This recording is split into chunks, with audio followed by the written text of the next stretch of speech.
I must admit, I never thought I'd work in motorsport, let alone Red Bull racing. This is a livery that will be looked back on in years from now as being a very defining livery of this generation of Formula One. You know, you can see that car coming from a mile away. You can see it whizzing towards you. You can see the sun and ball. I want to see a special edition can livery. Yeah, I mean, I'm planting that seat today. So is there a possibility of that happening, or do you want me to tell Max the bad news? You never know. Greg Auchterlonie, welcome to Talking Ball. How are you? I'm very well. Thanks for having me today. Now, for those that are watching or listening and are like, who on earth is Greg Auchterlonie? You've actually worked here at Red Bull for quite a long time, but please explain what you do. Cool. Yeah, well, I've been here 10 years now, just done 10 years back in April. And I am head of brand design here at Oracle Red Bull Racing. So that kind of dictates the visual identity of the team, how we're seen on and off track. Branding is so important when it comes to that, and that's also included when it comes to livery and things like that, right? Oh, it's everywhere. You won't even notice there half the time. Yeah. It's the kind of subtle things that get in there, but that's kind of the power of the brand, is that it's just there, but you don't really notice it at times. And I think, you know, the Red Bull can packaging, I remember when it first came to market, the slim cans, the blue with the chrome, like the unique visual identity is so ingrained in the Red Bull brand, then translating that onto a racing car, which is essentially a moving billboard, is a challenge. You say you've been here for, was it 10 years? 10 years now, yeah. I mean, it must be a challenge to keep everything so... Because like you say, it kind of blends into the background and it comes across as that's very simple, but you make it look so simple. Trying to keep everything choreographed and working together must be a difficult thing to maintain, right? It's a task, yeah, for sure. I mean, it keeps us busy, but that's why we love what we do. The brand has been integral in most people's lives for 30 plus years, you know. Obviously, the team itself's been around for 20 plus now. But the mainstay on the car or anything we do is the ball, as you can see on the top. Yeah. And it's just weaved into everything we do now. I close my eyes and that's what I see. Whether that's good or bad, I don't know. That's a good thing, it is. Take us through your sort of day to day while you're here at the campus. Like, what's your normal day? What have you been up to today? Oh, wow. It's been a hectic one today. Obviously, there's so many different avenues in what we do, or what me and my team do. So it's kind of overseeing a lot of different projects. We are actually doing work on liveries, everyone's favourite at the minute, which I won't go too much into, but you know, but I can't say too much. Oh no, I think we can get it out of here. Give us a minute, we'll work on it. But yeah, working on stuff like that. Looking into, you know, we always try to plan minimum 18 months ahead. Oh. Easier said than done, especially with some of the things we work on. Some are quite reactive. So some of the things I've been working on today have been exciting projects for the future, should we say that? So Greg, look, my experience, so I was a graphic designer. That was my kind of job prior to kind of YouTube and broadcast, more that kind of that world. So, you know, where did you start? What was your journey to get into this position at Red Bull Race? Because like, I'm not being funny, 10 years ago, doing what you do would have been like, to me, oh my God, that's like the holy grail. So how would 10 years ago me have got to where you are now? Hard work. It's the old cliche, hard work, you know, but no, it's I mean, design personally is the only thing I've ever been good at. Yeah. So it's the only thing I've ever kind of stuck into. Like, where did it start with you? Was it picking up Photoshop? Was it art? Was it, what was the... I mean, it's going back years and years now, but like drawing on the carpet, not literally the carpet, but drawing on the carpet as a child with pen and paper, and then just kind of turning that love of sketches, cartoons into arts, and then further education degree and all that malarkey. And then from there, I must admit, I never thought I'd work in motorsport, let alone Red Bull racing. You know, I'm from Milton Keynes. I'm a local man. I've looked at the team. I've watched the team grow. And then when this opportunity came up all those years ago, I just went for it.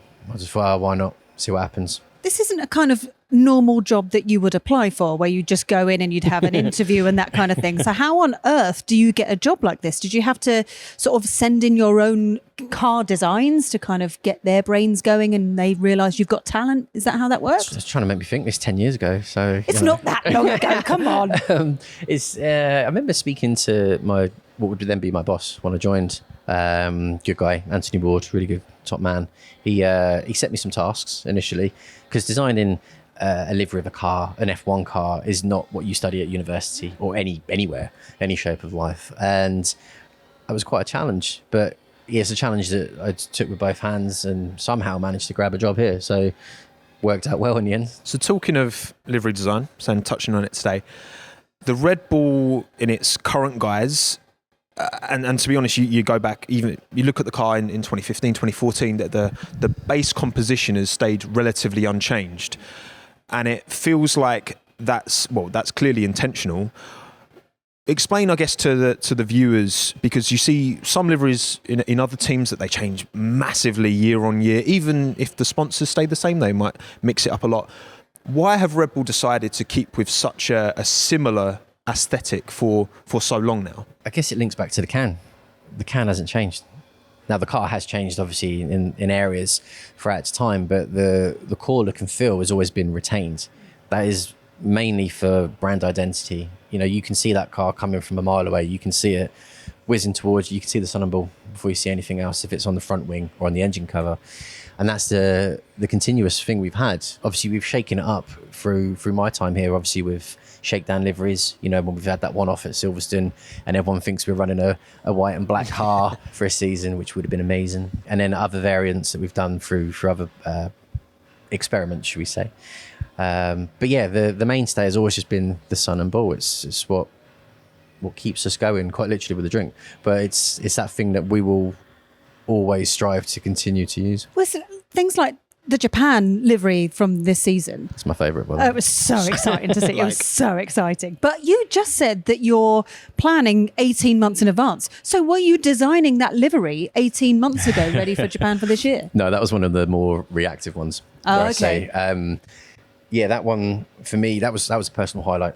That livery. I think that the way that landed, the impact it had, pretty much across the fan sentiment was unbelievable. It was mad. For that. Like watching so that unravel. I just landed. I was flying out to Japan at the time, and I'd landed. We were in Hong Kong before we got a connecting flight, and I was checking Instagram and just watching all the positive feedback come through. I was like, that was a great feeling. Just like to see that land, and to know that we had that to go around the track still. No one had seen it on track. It was just how we'd launched it with our renders and that, which looked amazing. And yeah, I'm getting a dry throat thinking about it. So. But like, how do you start when it comes to a special livery like that? Does it start literally pen and paper, or are you a computer screen kind of guy? Yeah, it used to be back in the day. So, well, I want to say that. Back in the day, we used to use pen and paper. For instance, the Japan livery for this year was based off of the Turkey livery from 2021. Yeah. 2021 was very much pen and paper, because I went a bit old school with that. But nowadays we take things more into the 3D world.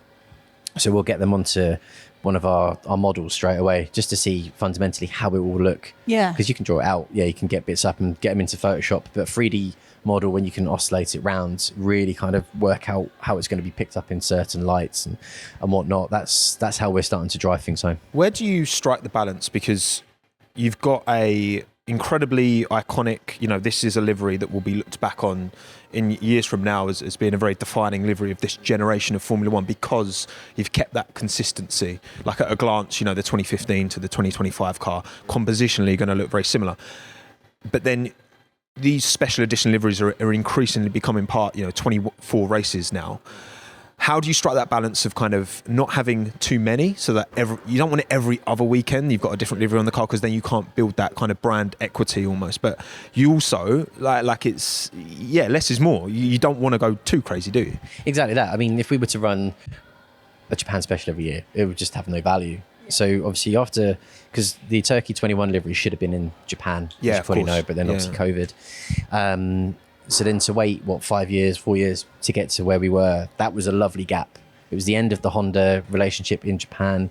It seemed like the perfect storm. It was the perfect storm. Obviously Yuki joined the team at the same time. It was brilliant. It was perfect. Yeah, it was perfect, correct. Yeah. And from my side, I was blown away. I still am. Like I said, it's my career highlight. Yeah. Absolutely love it. I'm going to dine off that for years. Do it. You've earned it. You've earned it. I have to ask, right? So when I first joined here on Talking Ball, I did a factory tour, and we went round to the bit where you start painting the cars. And I saw there was like a sign on the wall with loads of different shades of the Red Bull logo. and it was like different shades of the sun, different shades of the ball. And I learned that it has to chop and change dependent on the race location, if it's a night race, so that then on camera, it looks the same. How many shades are there? Is there a lot? There's a fair few. I mean, that blew my mind when I learned that. Yeah, it's I mean, when I was introduced into that from the paint alchemy world, as I like to call it, that blew my mind, because obviously how you see things on screen completely different to how you see them in real life. Yeah. There was something I went through in a previous life. I was at a Formula One team before joining Red Bull Racing, and a green team, Caterham. F1 doesn't exist anymore, but we had the same kind of thing with them. But here at Red Bull Racing, it's far more advanced. There are more layers to the yellow, to the red, how it reacts in certain sunlight, how the UV strips out the paint. You know, if it's left in the sun for too long, you could have two different parts of the car if you left one outside the front of the garage and the other in the garage, and then put them together.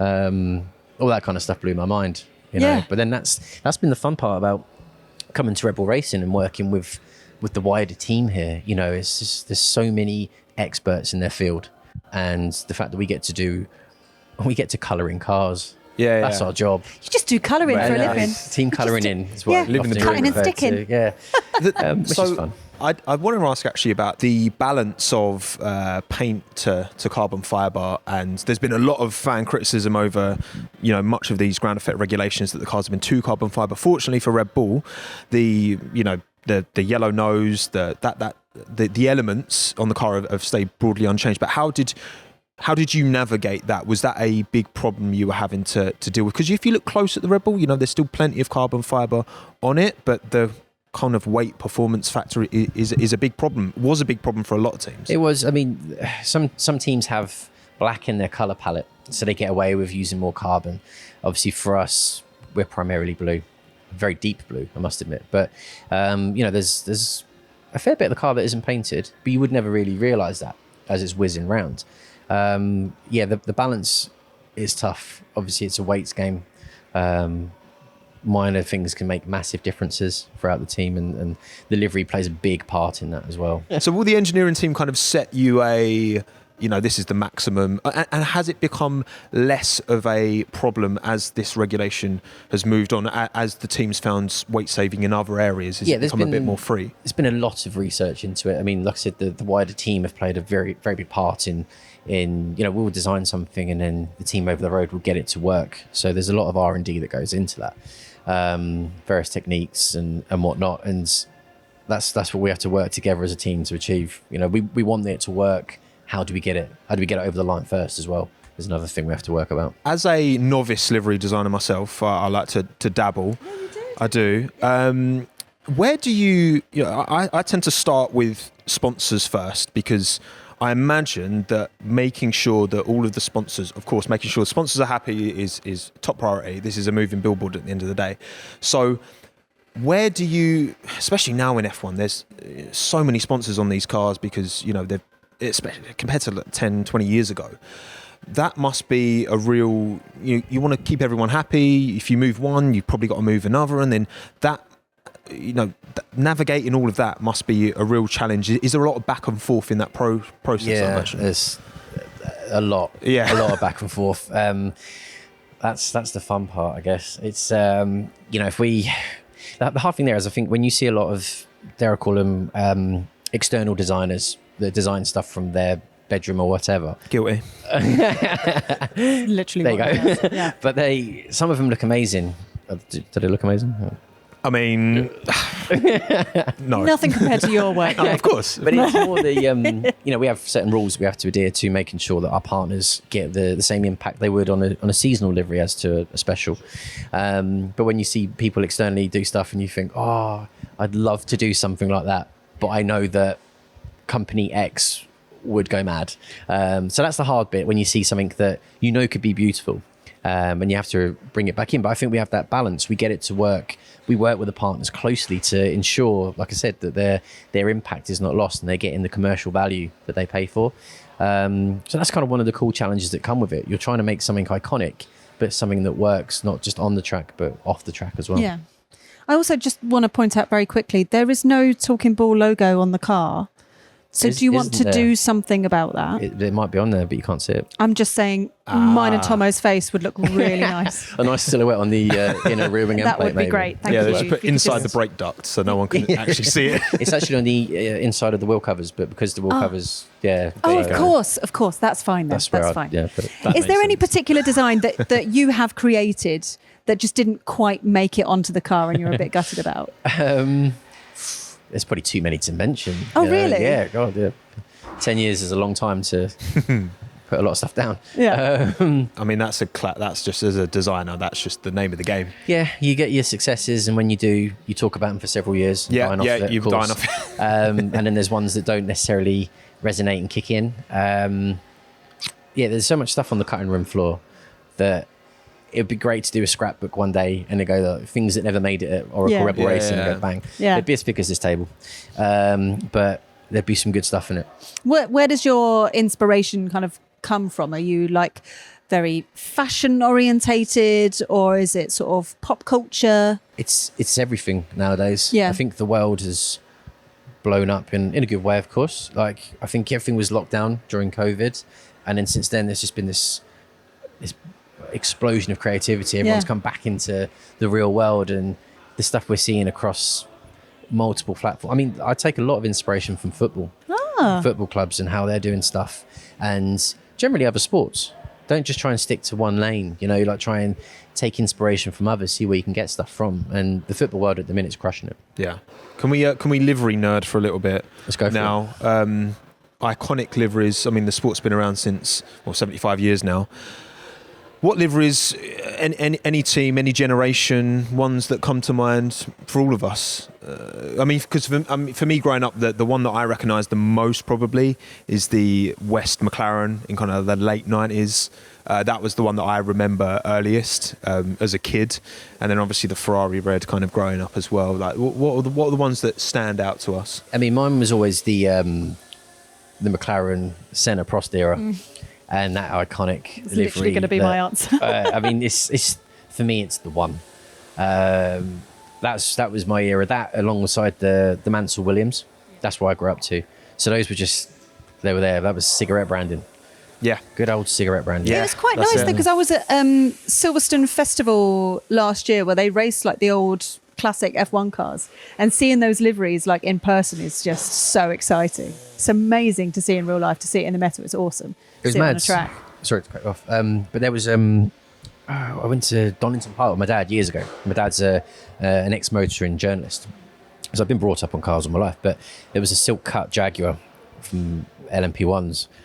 And I used to think, wow, that purple, that gold, that white. Yeah, that kind of era. Even outside of F1, yeah, like was it the Mazda 787B, the Renault, the orange and the green, that colour palette. Yeah, I love when cars can really own a colour palette. And, people say, oh, look, Red Bull livery is the same every year. Okay, fine, but the Marlboro McLaren, they had that year livery for about 7-8 years straight.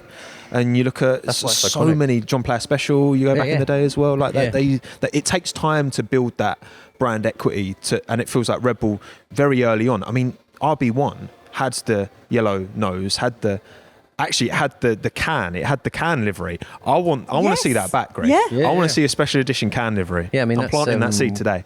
Well, obviously, V-Carb did one recently with the Miami livery, Yes. which was obviously based around one of the editions. That was lovely. That was amazing. That was a massive success for us. And then, obviously, we have had the constant sun and ball throughout everything. But then that's why we've had, dare I say, kind of the same livery since the RB12. We've been trying to get that iconic livery down, much like the McLarens of days gone by and that. You said 7 years for that. We're going into 10 years now with the livery we've got. There's been massive changes. I could tell you every change that's been on that car because I've worked on pretty much all of them now. But, to an outsider, you'd look at it and go, you've just had the same thing. You've just done copy and paste, which is what a lot of memes say at the start of every we've all year. seen the Yes. memes, yeah. And it breaks mine and the team's heart, I Yeah, must of admit. course. But, Yeah.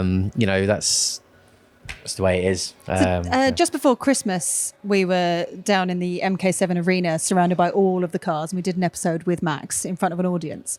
And we were talking about the livery, and he said he would love to have that kind of gloss blue come back? Because it's been like a matte blue for the last Yeah. few years. So is there a possibility of that happening, or do you want me to you never tell know. Max the bad news? You never know. That could You be never know. 18 months down the line, or it could be. Oh, so he's going to start 18 planning it now years. because I've just put it in his head. That's what's happening. Perhaps. You can take credit for it. That's fine. Keep us thinking, But keep us yeah. on our toes. I mean, there's all that. I mean, when we went to Matt, that was a massive change for Yeah. us. But then it's made some of the most iconic liveries of our time. You know, Max winning his first championship will be in that Matt livery car. Yeah. And that will go down in history. Yeah. That'll be associated with that success Exactly that. forever. Yeah. Actually, as well, another one I want to shout out, 2019 specifically, Toro Rosso. Oh, yeah, that was beautiful. That car. That candy blue. Something else, Yeah, honestly. yeah. That was, there was some work done over the road I Yeah. was privy to with that. And that's up there. That's Yeah. definitely up there. I should have thought of that first. That was a lovely livery. That was special. If you didn't work in Formula One, what would be your dream job? Oh, that's a good question.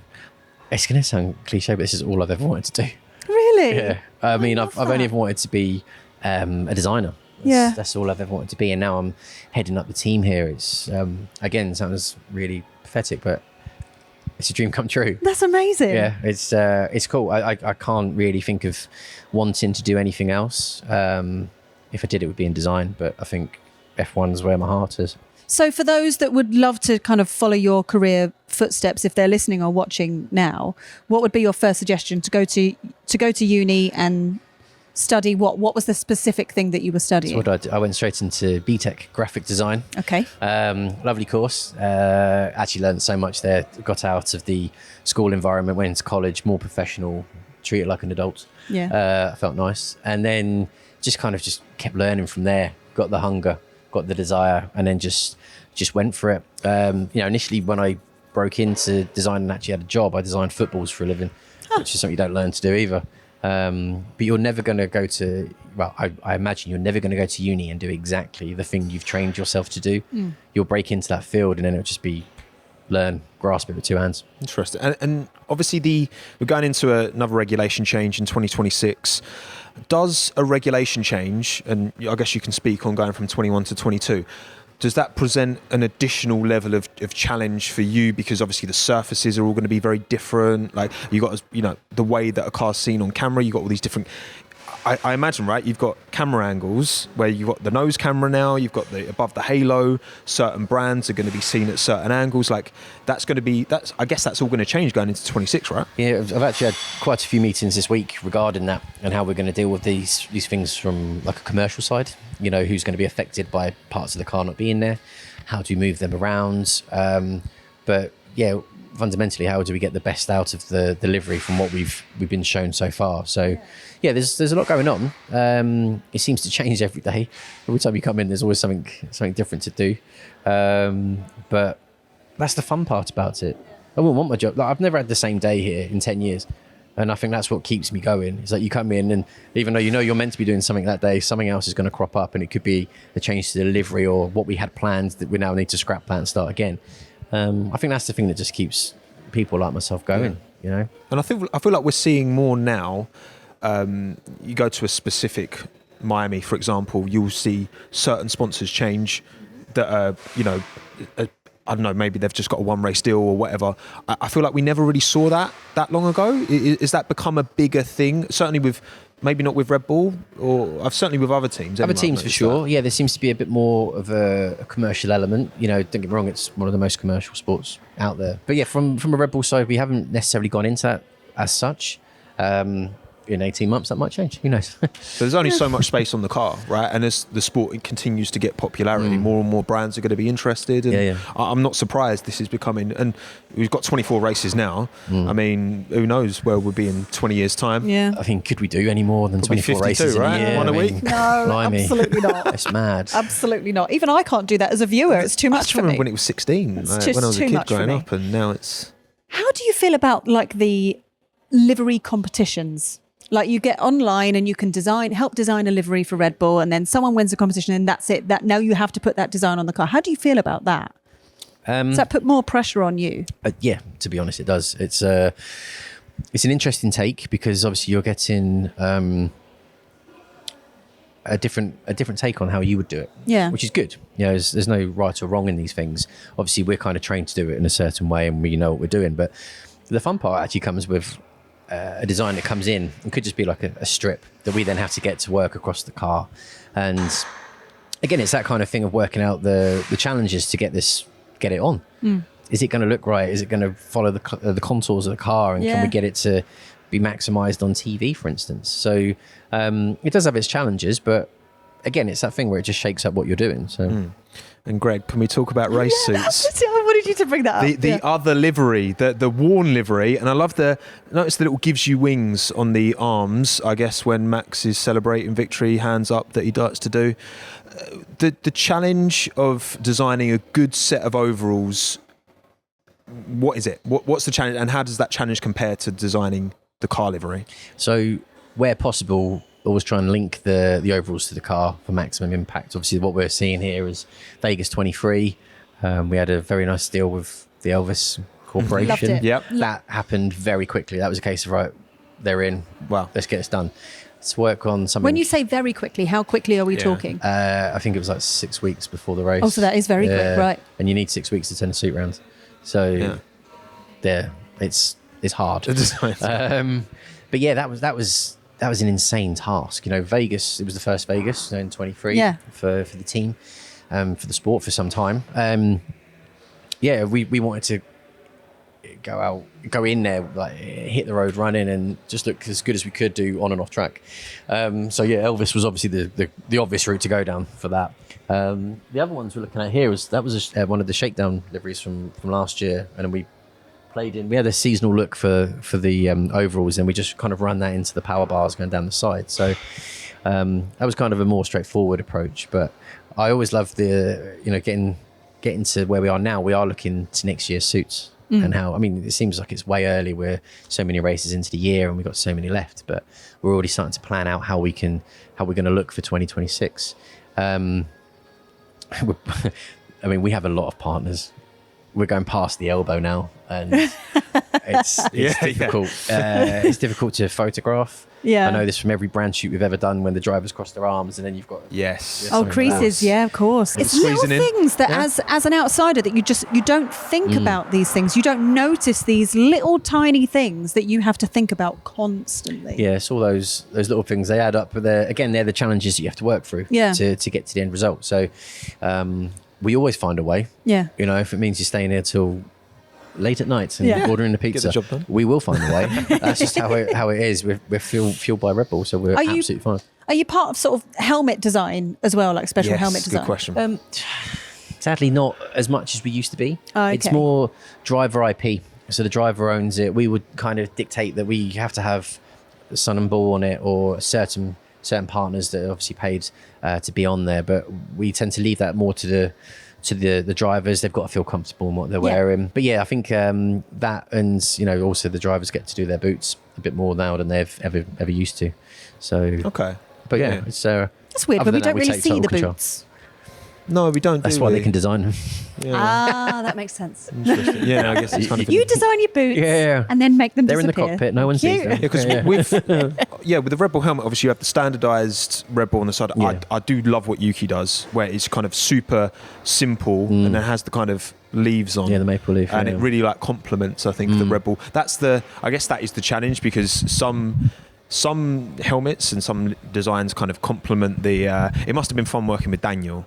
Because he would really grey flame helmet. Oh, I love that one. Yes. That was unbelievable. That had its many issues trying to get that over the line. Yeah, I imagine. On camera, big fan of that livery, that helmet. Sorry, big fan of that helmet. But there was obviously things that flames on any motor car or helmet is deemed not. Yeah, it might not be right, the most appropriate. Even when you do it in the colourway that he did. I think I've got that as a mini helmet as well.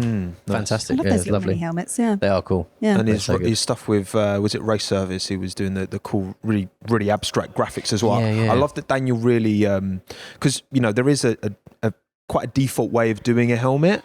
And I think Daniel really did just try something totally different. And I absolutely loved that. Well, I think when he left us to go to Renault, it was a dagger through my heart. I was a big fan. I still am a big fan of Danny Rick. But then, yeah, when he went to Renault, he had carte blanche to do what he wanted on his helmet, and he did exactly that. He approached race service, like you said, spoke to Ornamental Conifer. He designed the helmet for him, and he gave it depth. He made it look like you could put your hand underneath the blockage and all this, and flicking paint on stuff, and it was just an artistic expression. It was amazing. It looked great. I think it is important, because I think drivers, unlike most sports, the driver's kind of hidden in the car, especially these big cars now, important for safety, of course, but you're cocooned in the halo, and it's very hard to, you're not seeing the faces, you're not seeing the expressions, you're not seeing their eyes. And so having a helmet that is distinctive, I understand why it might make your job more difficult, and it might be, I'm sure it'd be nice to own that,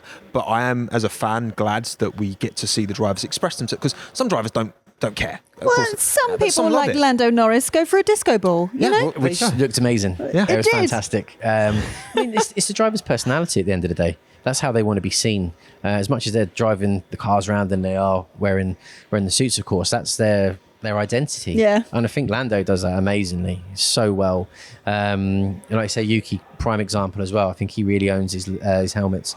And yeah, the fun bit for us is that we get to approve them. I guess that's where we step in. So when they do a special, it gets brought to the table, and then we go through and go, oh, that's nice. And then you have to go, you can't be too excited about it, of course, but generally 9 times out of 10, they've knocked it out of the park. What's your dream collaboration? Is there someone in particular you would just absolutely love to work with? Oh, get me in trouble. It's fine, we can cut it out. It's not. You got to cut it out. It's there. I mean, there's some. I think since Drive to Survive has kicked in and F1's popularity has grown even more, there's a lot more American brands that have come into the fold, and there's been a lot more experimentation, and even those that were in the game or have been in the game longer have started to be a bit bolder in their execution of stuff. And I think from that, it's not necessarily the car or anything else. It's more the fashion-led side of stuff, the apparel, and where that's going, and how motor core is kind of coming into everyday lives. It's just fashion. I'm wearing a motocross top today, for instance, and all that. But it's, I think in terms of a collab, I'd probably want to see a big fashion house come in, an unnamed fashion house come in and do something with us that would just blow things out of the water. Also, they're kind of another team, but kind of not. Apex Grand Prix F1 movie. What do we think of the livery? I don't mind it. I'm all right with it. Bit JPS I kind of influence with the gold and the black. I think the colours work. I actually watched one of the longer trailers. I've seen so many trailers. Yeah, so have I, yeah. I think this one was 3 minutes long. I felt like I was really watching the film. And the general styling of how they've got things nailed down. I've been at Silverstone when they've been filming around us. Been this close to Brad Pitt. That was great. Made me really doubt myself. That was good. And he's got 25 years on me or something. So it's mad. It's like a fine wine, that man. Honestly, it's insane. It's mad. Something to aim for, I'm the same. I'm exactly the same, mate. Move to LA and get the surgery.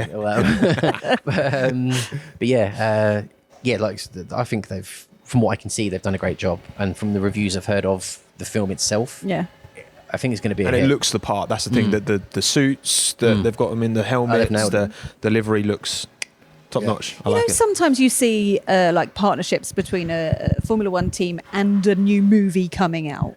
For example, I think it was last year, it was the Deadpool Wolverine collaboration. So is there any particular movie that you would love to, past and present, any movie that you could go, I want to put that film on my car? Well, we've already done it. So yes. Bond. I'm a Bond nut. Was that 2019? I'm trying to remember which actual Bond film it was.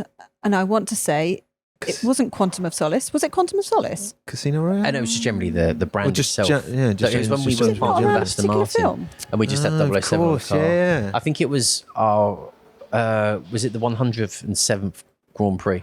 F1 Grand Prix, and we did a 007 car. That's beautiful. So it played into that really well. We had designed a tuxedo suit, which is downstairs on display or over the road on display. Changed Max's number to 0033 because he hadn't won a championship at that point. There was these little Easter eggs, and we did some content with the DB5 was gutted that I couldn't go anywhere near it or was allowed to be there when they filmed. But things like that. Daniel Craig flew in for the Grand Prix. Again, a fine wine. Yeah. You know, it's all these Hollywood actors. They just age very, very well. But that was I don't cool. know how. I don't know. Yeah, no idea. Do you get to travel much to the Grand Prix, or are you just locked in the design office? At the basement, Nowadays I get to break free, Nice. which is nice. I guess being ahead of, you can say, oh, I need to be at that race now. Yeah. Do you But pick? I actually Which do, ones so. do you pick? Obviously, you went out to Japan. I was in Japan. That was amazing. I'd never Yeah. been to Japan before, but obviously you can't just go to a race. That's mad. You have to have a business case, which, you know, obviously brand play a part in everything. Of course. So we could be at every race if we needed to be, but we are not. But yeah, So now here's the question. Yeah, Do you start planning special liveries around the races that you specifically want to go to? maybe. Busted. Oh, that's on camera. So that's why Vegas that's why the Vegas, I understand now Makes you wanted to sense go to now. Vegas. All Got it. makes Got sense. it. Yeah, if I've not been Did to you a have a country good time in before, yeah. Vegas? Yes, that was hard. That was a hard race. But yes, it does help if you want to go to somewhere nice. Yes. Design a livery and get to go. Do you, just as a fan of the sport, you know, how are you enjoying this season? It's been different for us. Obviously, we've had this success. Like, I'm enjoying it massively. Like, I have done it's more since I've joined the team, if that makes sense. Always been a fan. But when you start to work in the industry, it becomes, obviously, it's your day-to-day, but your job tends to be 7 days a week now. But this season, it's I think it's needed for the sport, that shake-up. You know, obviously, McLaren were very good last year, and Oscar is shaping up to be an amazing talent. But Max is there, and that's what we're striving to get back to.